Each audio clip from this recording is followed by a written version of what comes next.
Di pesantren kayak gini saya kepingin mengajak hadirin sekalian untuk mengingat-ingat sejarah bahwa santri di Indonesia punya jasa yang amat besar. Sejarah telah mencatat orang yang paling berani menentang Belanda itu santri, bukan yang lain.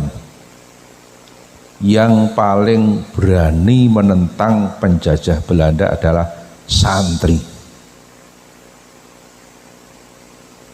Ada santri lahir di desa Tegalrejo, Kecamatan Tegalrejo, Yogyakarta. Jadi Tegalrejo itu banyak, ada Tegalrejo Magelang, Tegalrejo Jogja, Tegalrejo Nganjuk, Tegalrejo Lampung dan sebagainya, betul? Ada Tegalrejo Purworejo. Santri yang paling berani menentang penjajah Belanda lahir di desa Tegalrejo, Kecamatan Tegalrejo, Yogyakarta. Kebetulan santri tadi bernama Ontowiryo. Sinten, Pak? Pertama mondok di Tegalsari, Jetis, Ponorogo, Jawa Timur. Menjadi santrinya Ki Haji Hasan Besari dan Ki Haji Nur Sodik. Mengaji ilmu fikih, ilmu tauhid. Kemudian Ontowiryo menjadi santrinya Ki Haji Baidowi Santren Bagelen Purworejo yang makamnya ada di Godegan, Bantul, Yogyakarta. Ki Haji Baidowi punya putra bernama Ki Haji Hasan Mukibat. Salah satu keturunan Ki Haji Hasan Mukibat kemarin menjadi Menteri Perhubungan Bapak Insinyur Budi Karya Sumadi, kelahiran Palembang, TIY Bagelen Purworejo. Ontowiryo mengaji ilmu hikmah, ilmu kanuragan, ilmu kekebalan tubuh kepada Ki Haji Nur Muhammad Ngadiwongso Salaman Magelang. Ilmu kekebalan tubuh itu sejenis nguntal gotri, bareng petuk, ilmune Pak Muslim dua, kayu stigi bareng. Ontowiryo mengaji ilmu tarekoh, talqin bi'a tarekoh kepada Ki Haji Taftazani Kartosuro. Tarekatnya adalah Syatoriyah.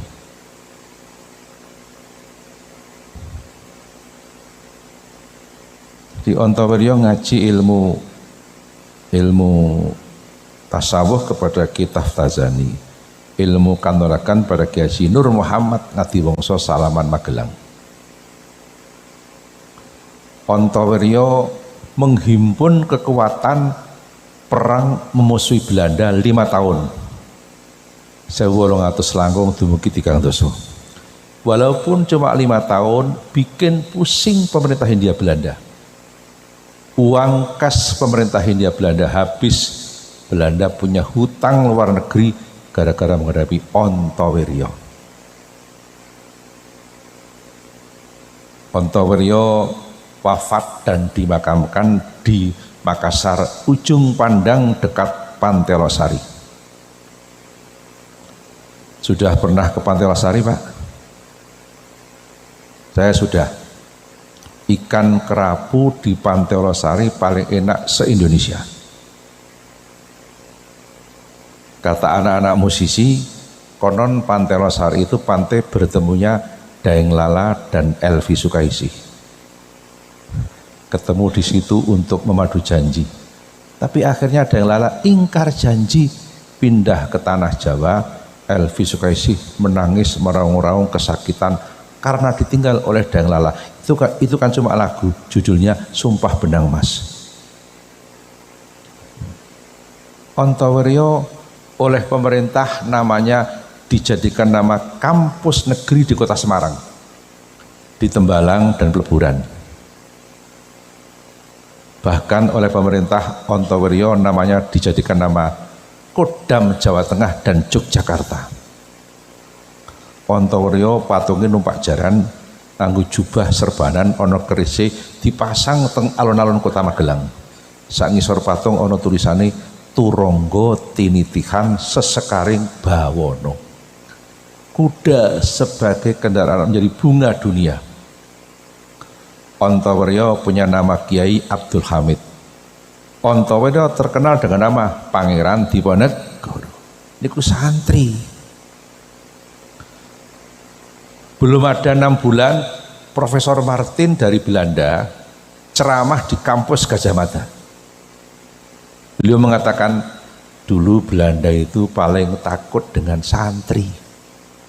Ini Profesor Martin yang bilang. Siapa beliau? Pangeran Diponegoro. Yang nama aslinya Ontoweryo. Nama kiainya Abdul Hamid. Nama masyhurnya Diponegoro. Adapun nama lengkapnya Kiai Haji Kanjeng Bendoro.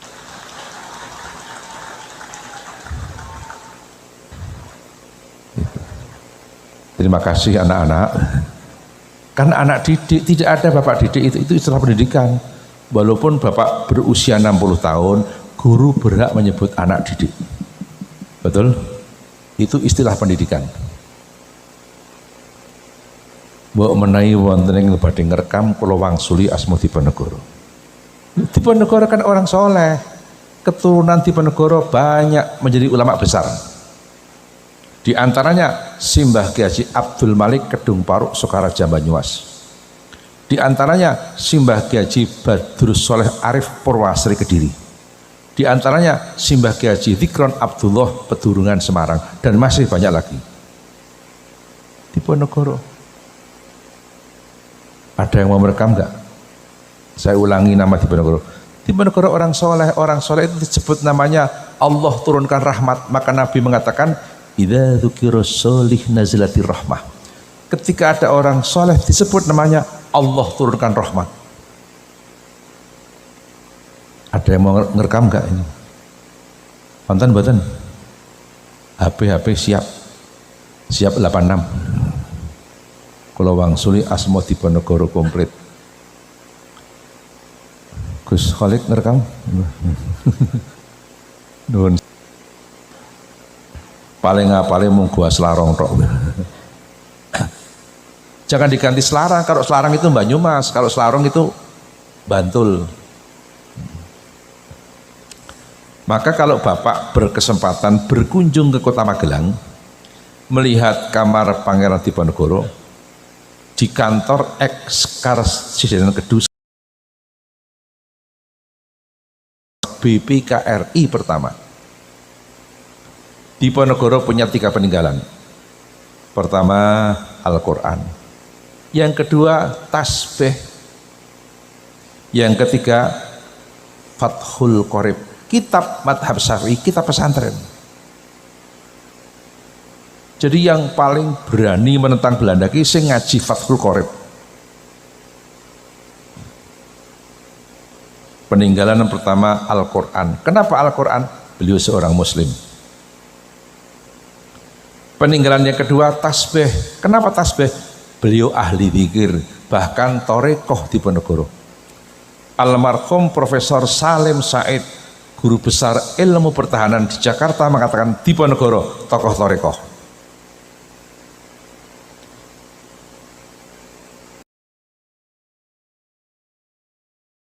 Torekoh se-Indonesia di Pondok Pesantren Tegalrejo ini.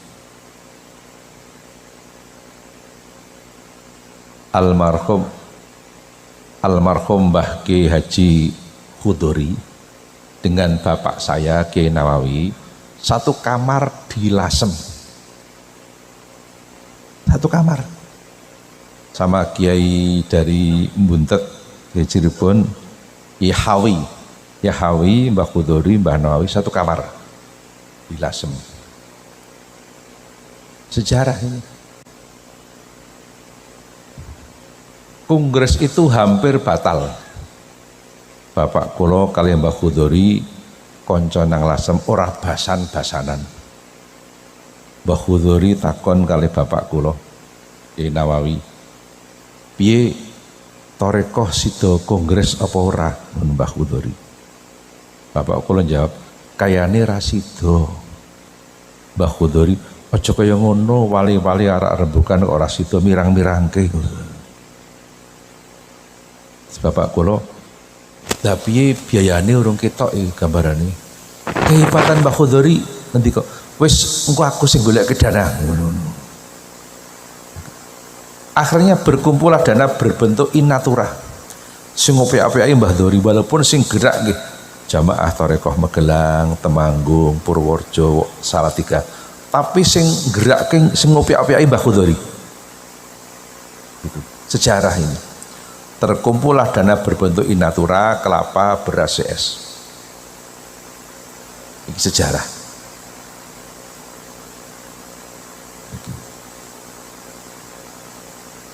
Diponegoro menika ngaji kitab Fathul Qorib, maka Diponegoro bermadhab Syafi'i. Trawehe 20 rekangat, subuhane nganggo kunut, Jumatane adzane loro, salate nggo usoli, bar salat wiridan, sadurunge salat puji-pujian. Yen ruwah do nyadran. Cara Magelang tambahin nanggap Tegarejo 3 kali.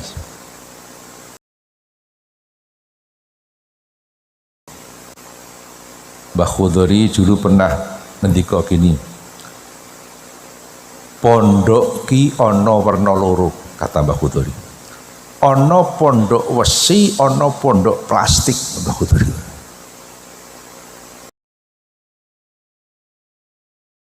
Ini pondok pesantren di dalamnya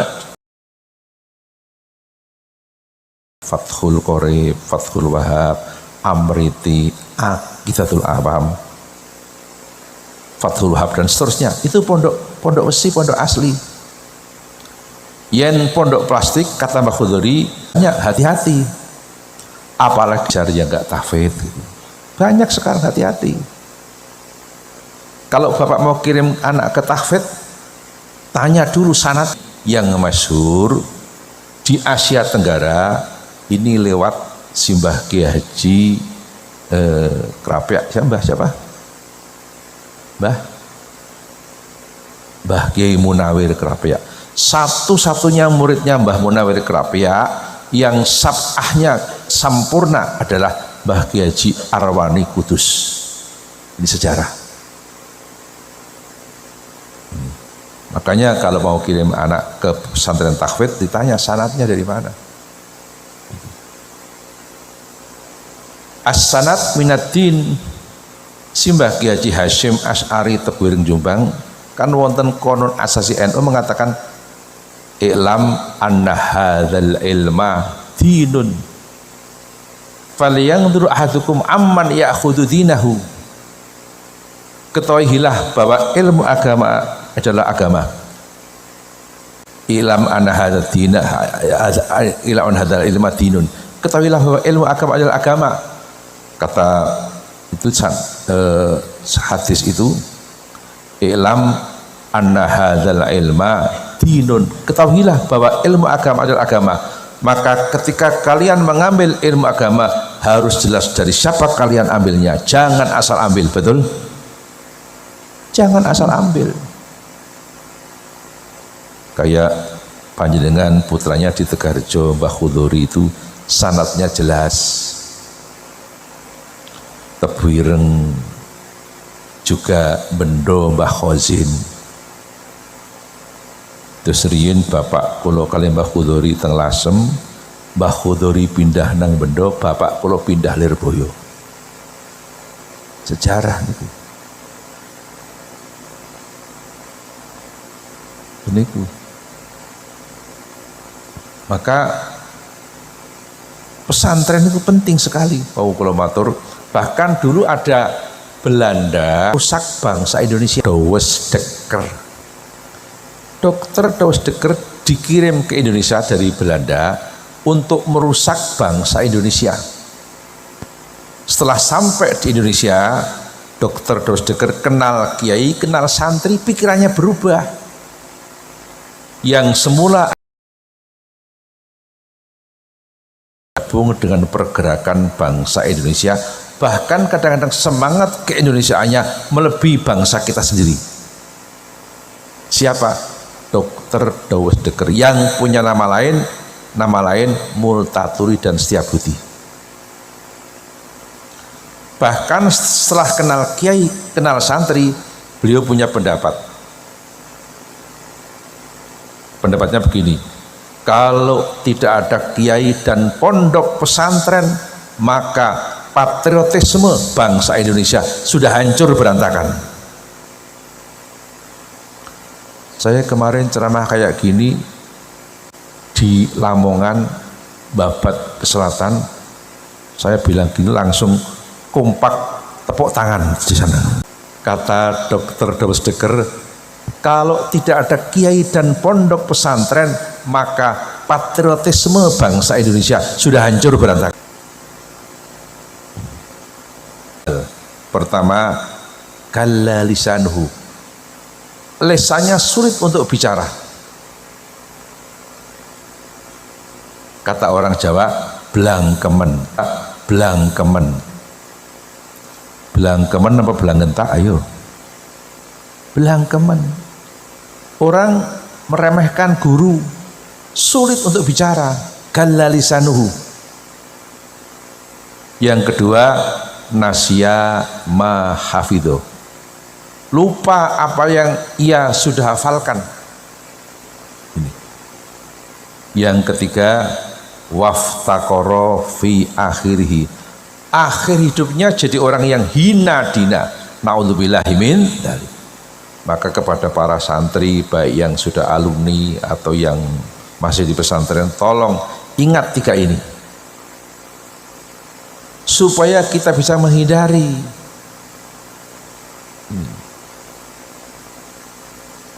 ini ilmu pesantren. Maka kita kepingin dapat barokahnya dari para guru-guru kita.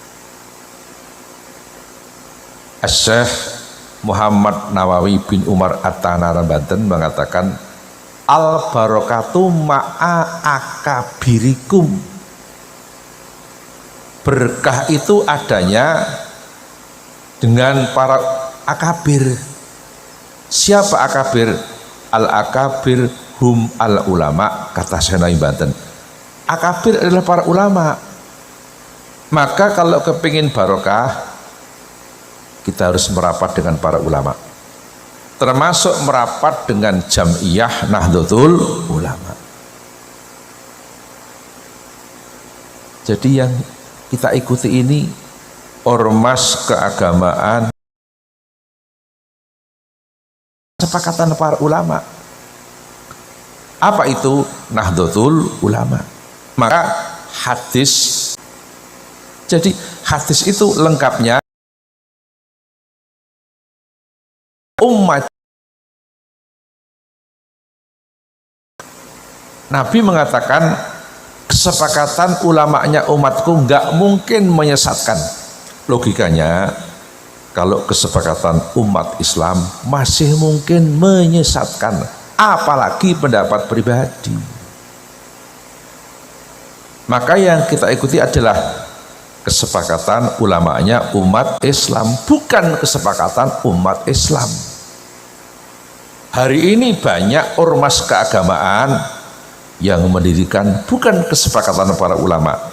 Tolong hati-hati, jangan ikuti. Banyak sekarang ini.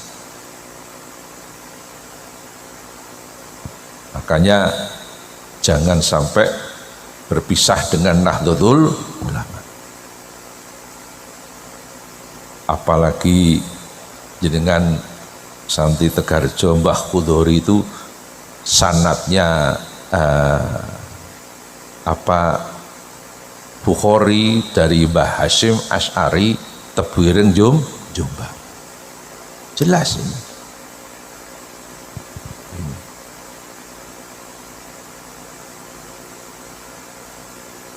Saya ingat juga pesan Simbah Ki Haji Makhrus Ali Lirboyo Kediri.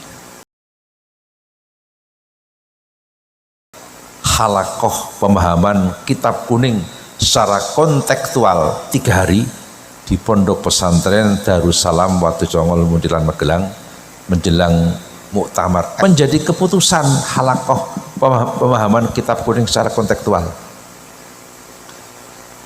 Pendapat Mbah Makhrus mengatakan begini, saya masih ingat, la buddha litolibil ilmi min ayyakuna lahu syekhun fattah wa kutubun sihah wa aklun rojah.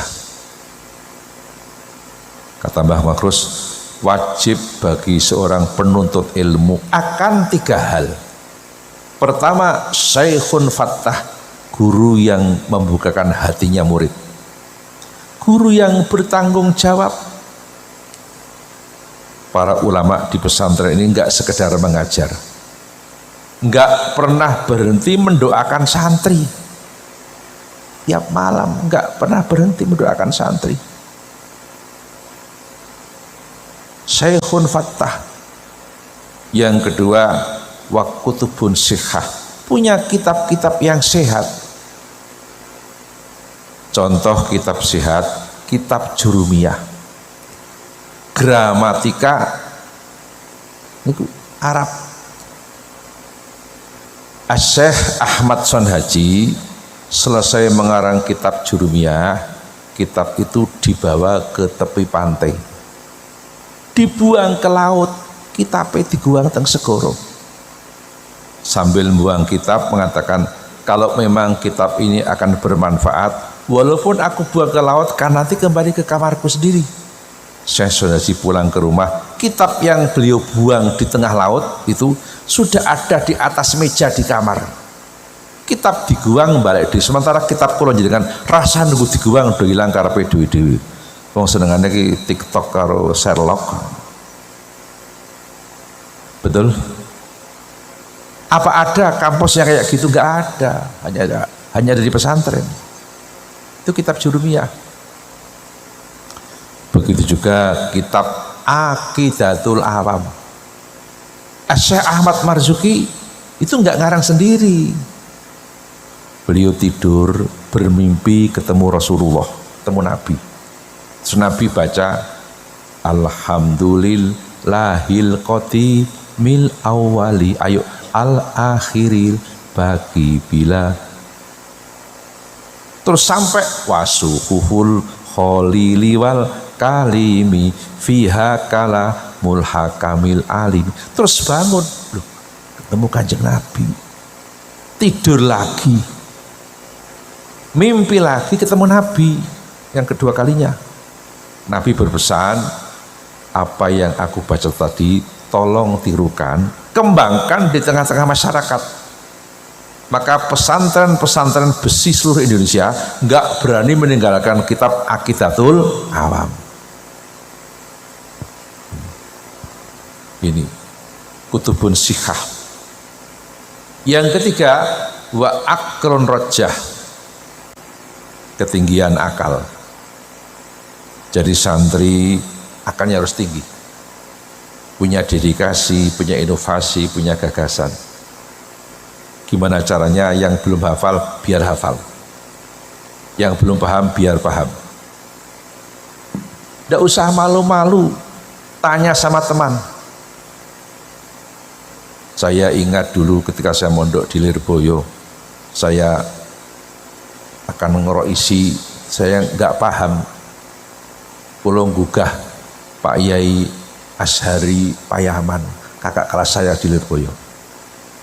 Pak Ashari tesik tilem kula gugah, Mas Ashari, tolong niki diterangke.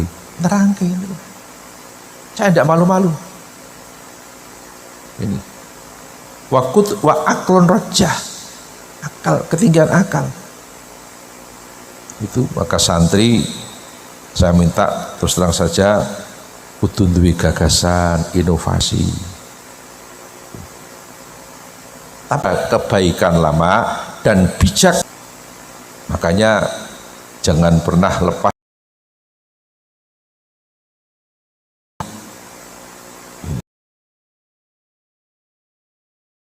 bimbingan guru santri-santri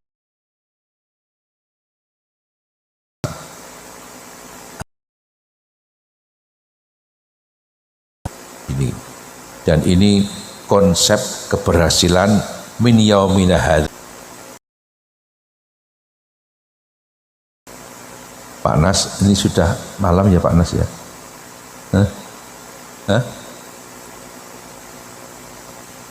Saya minta ada lagi sebuah pesan dari Syekh Abdul Qadir Al-Jilani. Syekh Abdul Qadir itu 6 tahun hafal Quran.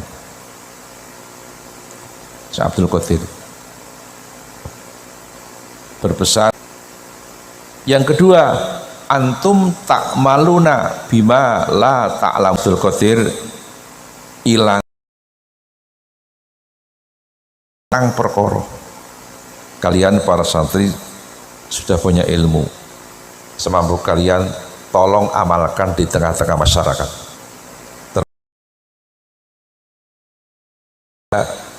Alma mater langi agama siji ngilmu tanpa ngamal. Ngilmu tanpa ngamal cara santri jenenge ngomel. Betul? Yang kedua, ngamal tanpa ngilmu. Iku jenenge ngawur, betul? Ada orang yang ngamal tanpa ilmu, menyimpulkan sendiri. Krungu wong ngaji jare syarate sesuci kudu banyune ki 2 kulah. Pas melaku-melaku mandek arep wudu sak kumplite mlebu nang kamar mandi kok kulahe mung siji. Nyibulno dhewe kok mung siji, jane kan kudune kan 2 kulah ngono lho. Yo ora sida wudu. Itu kan ngamal tanpa ilmu. Itu betul-betul terjadi kayak gitu itu. Padahal 2 kulah kira ukurannya bukan fisiknya kan begitu. Ilmu tanpa ngamal, ping kalih ngamal tanpa ilmu, ping 3 kowe ra gelem ngawruhi perkara-perkara sing durung kok ngerteni, ra gelem nambah ngaji. Yang keempat, antum tamna'unan nasa min ta'allumi ma la ya'lamun. Hadza qaulu Syekh Abdul Qadir Al-Jilani. Yang keempat, kowe ngendon-ngendoni wong sing do mangkat ngaji. Ki mundure, bukan malah mundur, hilangnya agama.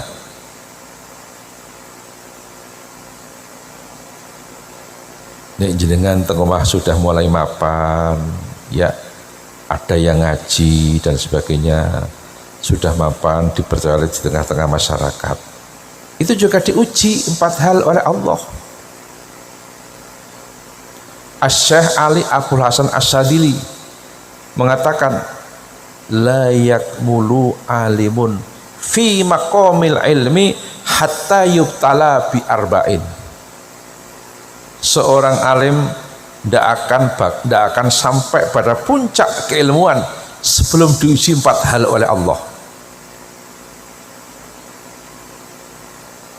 Ujian pertama, la yakmulu alimun fi maqamil ilmi hatta yubtala bi arba'in.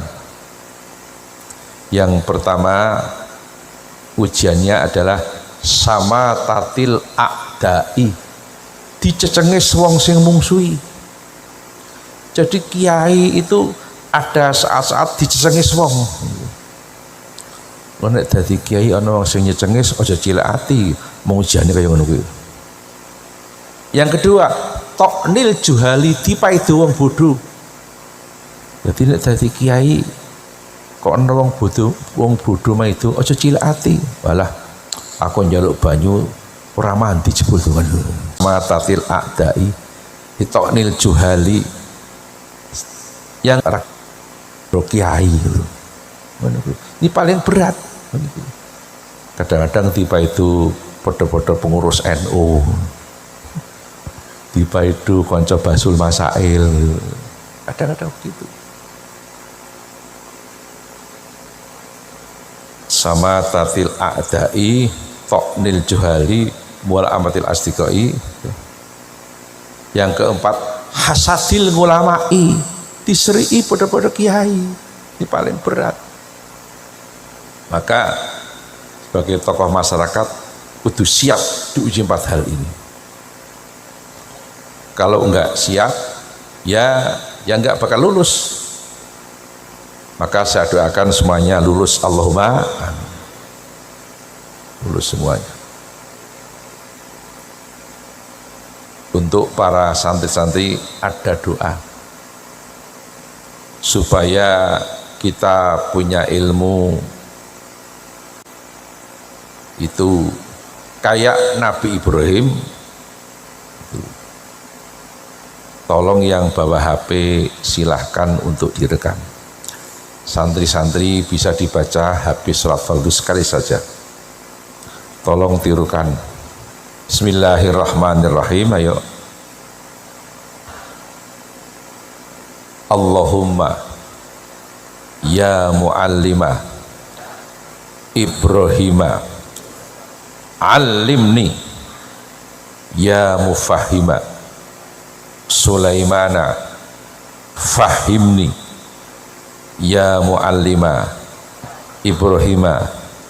Ya Allah yang ngasih ilmu kepada Nabi Ibrahim, alimni, kasihkanlah ilmu itu kepadaku.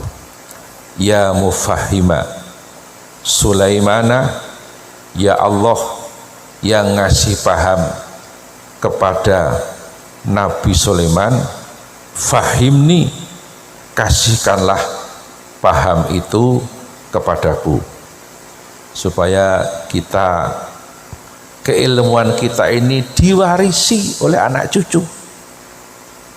Nabi Ibrahim punya putra jadi nabi, cucunya jadi nabi, cicitnya jadi nabi. Ibrahim punya putra, ada Ismail, ya, ada lagi siapa? Ismail, ya, yang satunya siapa? Satunya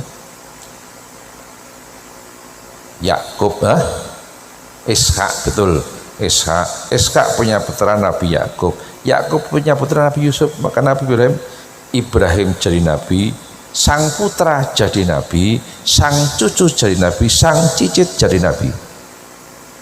Bahkan saya pernah dengar syair, Ibrahim jadi nabi, sang putra jadi nabi, sang cucu jadi nabi, sang cicit jadi nabi. Ayo, Ibrahim jadi nabi, sang putra jadi nabi, sang cucu jadi nabi, sang cicit jadi nabi, sang cucu jadi nabi, sang cicit jadi.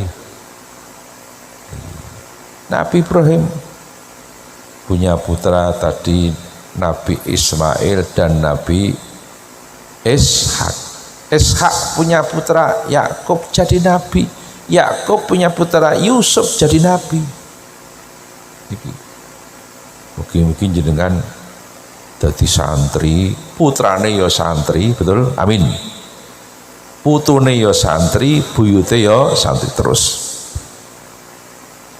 Yang kedua, punya pemahaman kayak Nabi Sulaiman.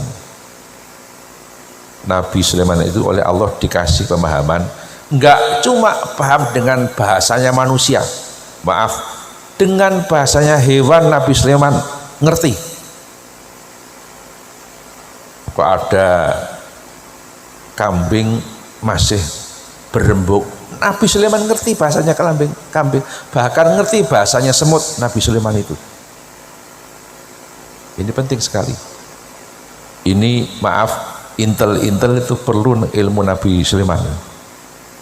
Dibaca ini.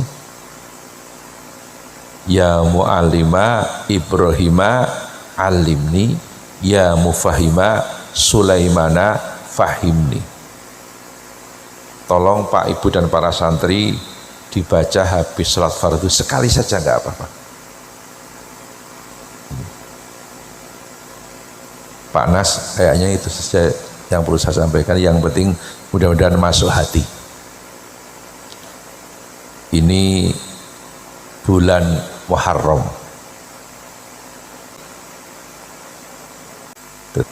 Jadi wong Jawa ngarani wulan Muharram ki wulan suro. Muharram ki wulan suro.